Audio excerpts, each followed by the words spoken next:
السلام علیکم every one. آج ہم تاریخ طب میں پڑھیں گے علی ابن رضوان. تو چلیے شروع کرتے ہیں. تعارف، انٹروڈکشن. اب ان کے بارے میں دیکھتے ہیں وہ کون تھے، کیا کرتے تھے اور کس وجہ سے وہ فیمس ہوئے ہیں.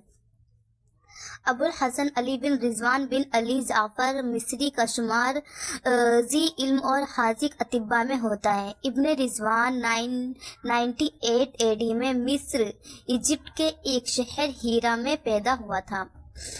اس کا مطالعہ بہت وسیع تھا اور قدیمہ کی کتابوں پر گہری نظر رکھتا تھا. یعنی جو پرانے قدیم جو لوگ تھے ان کی جو بکس تھی نا، ان پہ وہ اچھے سے ان کو پڑھتا تھا، گہرائی کے ساتھ ان پہ نظر رکھتا تھا. فن طب میں ماہر تھا. یہ طبیب دانا 69 سال کی عمر پا کر 1067 AD میں اس دنیا سے رخصت ہو گئے. کتنی سال کی عمر پایا تھا؟ 69 سال کی عمر. تعلیم و تربیت. اب دیکھتے ہیں اس نے اپنی ایجوکیشن کہاں سے حاصل کی. ابن رضوان کی تعلیم و تربیت اس کی جائے پیدائش ہیرا میں ہوئی. ہیرا میں پیدا ہوا تھا. تعلیم کا سلسلہ 6 سال کی عمر، چھوٹی سی عمر میں ہی شروع ہو گیا. یعنی 6 سال سے اس نے پڑھنا شروع کر دیا. 10 سال کی عمر میں مدینہ منورہ منتقل ہو گئی. یعنی کہ وہاں جا کے شفٹ ہو گئے. کہاں پر؟ مدینہ میں. اور وہاں تعلیم جاری رکھی اور علم منطق، فلسفہ اور علم طب میں ماہر ہو گیا.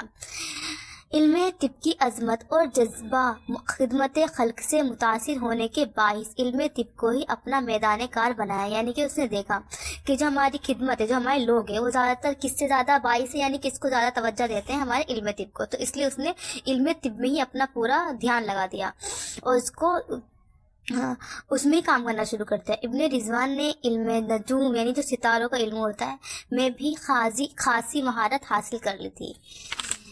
فضل و کمال. اب دیکھتے ہیں اس کے کارنامے کیا تھا، اس نے کیا ایسے اچھے کام کیے. ابن رضوان کا مطالعہ بہت وسیع تھا، یعنی بہت زیادہ وائڈ ہے.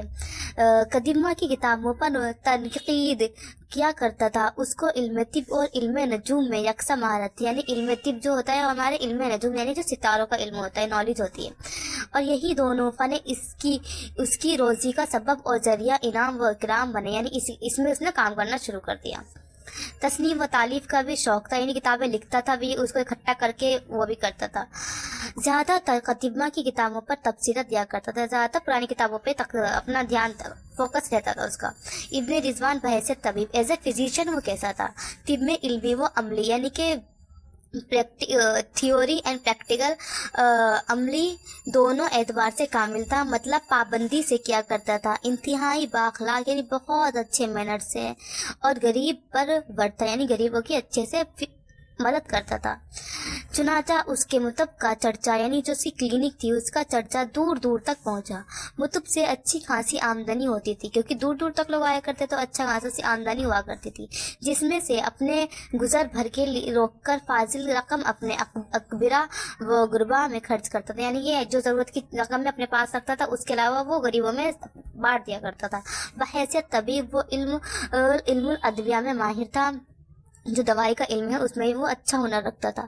ابن بیطار جیسے ماہر ادویہ نے بھی ادویہ کے تعلق سے رضوان کی معلومات کی تصدیق کرتے ہوئے اپنی کتاب میں اس کے حوالے پیش کیے ہیں. ابن رضوان بحیثیت نقاد. ابن رضوان نے اطباء قدیم بقراط، جالینوس، ڈائسکریڈس، بولس اور رازی کی کتابوں کا بڑی عمیق بینی سے مطالعہ کیا تھا اور بعض نظریات پر تنقید بھی کی تھی. خاص طور سے حنین، ابن اسحاق اور رازی کے بعض خیالات اور نظریات کی بڑی سختی سے گرفت کی تھی. ابن رضوان بحیثیت مصنف، ایز اے رائٹر وہ کیسا تھا؟ تصنیف و تالیف کے میدان میں بھی ابن رضوان کی خدمات غیر معمولی ہے. اس کے نام کے آگے 100 سے زائد کتابیں درج ہیں. خوش خط ہونے کی وجہ سے وہ اپنی کتاب کو خود ہی تحریر کرتا تھا، یعنی خود ہی لکھتا تھا. ابن رضوان کا زیادہ تر کام اطباء متقدمین کی کتابیں کی شرح اور تجزیہ پر مشتمل تھا. یعنی زیادہ تر وہ کسی اور کی، یعنی پرانی جو قدیم اطباء تھے ان کی کتابوں پر زیادہ توجہ دیا کرتا تھا. بعض کتابوں میں پیچیدہ طبی مسائل کا حل بھی پیش کیا گیا ہے۔ در حقیقت ابن رضوان کا کام تحقیق کے درجے میں ہے، یعنی اس کا جو درجہ ہے وہ زیادہ تر تحقیق انویسٹیگیشن میں جاتا ہے، اور یہی اس کی ناموری کی اصل وجہ، یعنی جو فیمس ہوا ہے اس کی اصل وجہ یہی ہے۔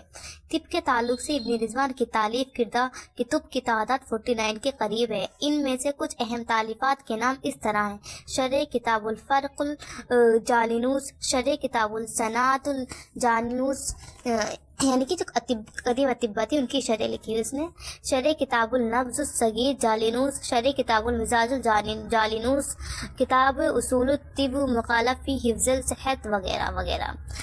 شکریہ۔